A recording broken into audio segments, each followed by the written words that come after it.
Inbasekaran HM YouTube channel சார்பாக உங்கள் அனைவருக்கும் எனது அன்பான வணக்கத்தை தெரிவித்துக் கொள்கின்றேன். இன்று திருவள்ளுவர் எழுதிய திருக்குறளில் பொறையுடைமை அதிகாரத்தை பற்றியும் அதில் ஒரு குறளை பற்றியும் விளக்கிச் சொல்லலாம் என்று விரும்புகின்றேன். பொறையுடைமை என்றால் என்ன? பொறுத்து கொள்வது, சகித்து கொள்வது, தாங்கிக் கொள்வது. பிற நமக்கு என்னதான் தீங்கு செய்தாலும், இழிவாக நடத்தினாலும், அவமானப்படும்படி செயல்பட்டாலும் நாம் அவைகளையெல்லாம் தாங்கிக் கொண்டு அமைதியாக செல்ல வேண்டும் என்பதுதான் பொறையுடைமை என்பதற்கு பொருளாகும். அந்த பொறையுடைமை அதிகாரத்தில் எனக்கு மிகவும் பிடித்த ஒரு குறள், அகழ்வாரை தாங்கும் நிலம் போல தம்மை இகழ்வார் பொறுத்தல் தலை. பூமியானது தன்னை கடப்பார கம்பியால் குத்தியும் மண்வெட்டியால் வெட்டியும் தோண்டுகின்ற ஒருவனை கீழே விழாமல் தாங்கி பிடித்து கொள்கிறது. அதுபோல பிற நமக்கு என்னதான் துன்பம் செய்தாலும், இழிவாக நடத்தினாலும், தாழ்வாக பேசினாலும், அவமானப்படுத்தினாலும் அவைகளையெல்லாம் நாம் தாங்கிக் கொண்டு சகித்து கொண்டு அமைதியாக நாம் செல்ல வேண்டும். அப்படி இருந்தால்தான் நாம் வாழ்க்கையில் எதனையும் சாதிக்க முடியும்.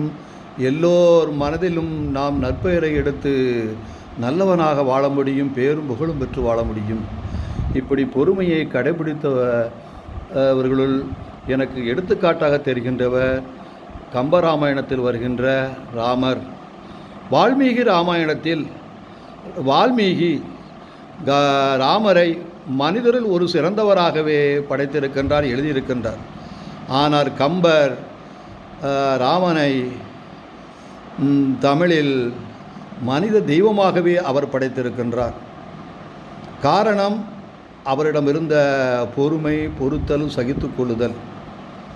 எனவேதான் அவர் ராமாயணத்தில் ஒரு சிறந்த கதாபாத்திரமாக விளங்கி ஒரு கடவுளாகவே அவர் கருதப்பட்டிருக்கின்றார்.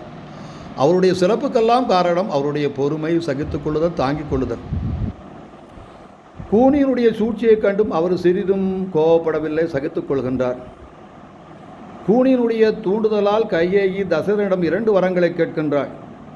ராமன் காட்டுக்கு செல்ல வேண்டும், 14 ஆண்டுகள் காட்டுக்கு செல்ல வேண்டும், பரதன் நாட்டிற்கு மன்னனாக முடிசூட வேண்டும் என்று கேட்டுக்கொள்கின்றார். அதனையும் தாங்கிக் கொள்கின்றார் ராமர்.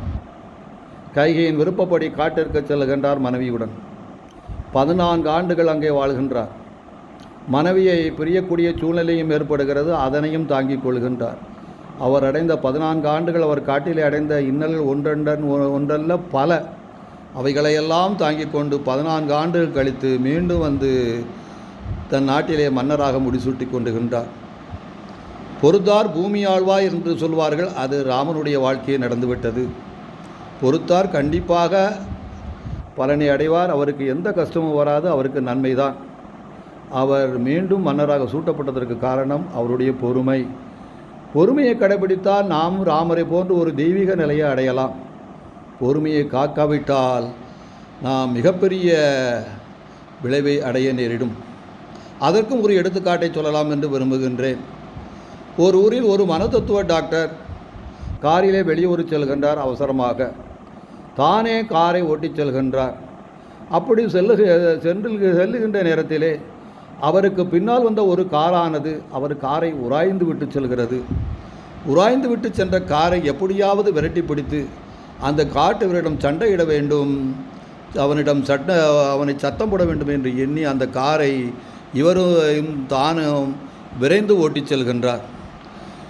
முன்னால் சென்ற காரை பிடிக்கக்கூடிய தருவாயில் எதிரே ஒரு கார் வருகின்றது. டாக்டர் கார் அதற்கு இடம் விட்டு விலகுகின்றது. வேகமாக சென்றதனால் டாக்டரின் காரு கட்டுப்பாட்டை இழந்து விபத்துக்குள்ளாகி விடுகிறது. அந்த விபத்திலே டாக்டரும் இறந்து விடுகின்றார். காரிலே டாக்டருடைய காரிலோ ஏற்பட்ட உராய்வோ மிக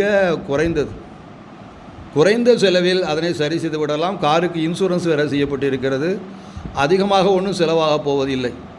இருந்தாலும் டாக்டரால் அதனை பொறுத்து கொள்ள முடியவில்லை. பொறுக்க முடியாதனால் அந்த காரை பின்தொடர்ந்து விபத்துக்குள்ளாகி தன்னுடைய உயிரையே இழக்க வேண்டிய நிலை ஏற்பட்டது விட்டது. எனவே நாம் எந்த பொழுதும் எந்நேரத்திலும் நாம் பொறுமை இழக்கக்கூடாது, அமைதியாக செல்ல வேண்டும். பொறுமை இழந்தால் டாக்டரை போன்று நாமும் தீய விளைவை உயிரையே இழக்கக்கூடிய ஒரு நிலை ஏற்படலாம். பொறுமை கடலினும் பெரியது. எனவேதான் நாம் பொறுமையை, கடலினும் பெரிதான பொறுமையை நாம் காக்க வேண்டும். காத்து ராமரை போல வாழ வேண்டும். ராமரை போன்று வாழ்ந்தால் நாம் ஒரு தெய்வீக நிலையை அடையலாம், பேரும் புகழும் பெற்று விளங்கலாம் என்று சொல்லிக்கொண்டு திருவள்ளுவர் சொன்ன அந்த பொறையுடைமை அதிகாரத்தில் சொன்ன பொறுமையை எல்லோரும் கடைபிடித்து நீங்களும் ராமரை போன்று பெயர் பெற்று வாழ்வீர்களாக என்று சொல்லி விடைபெறுகிறேன். நன்றி, வணக்கம்.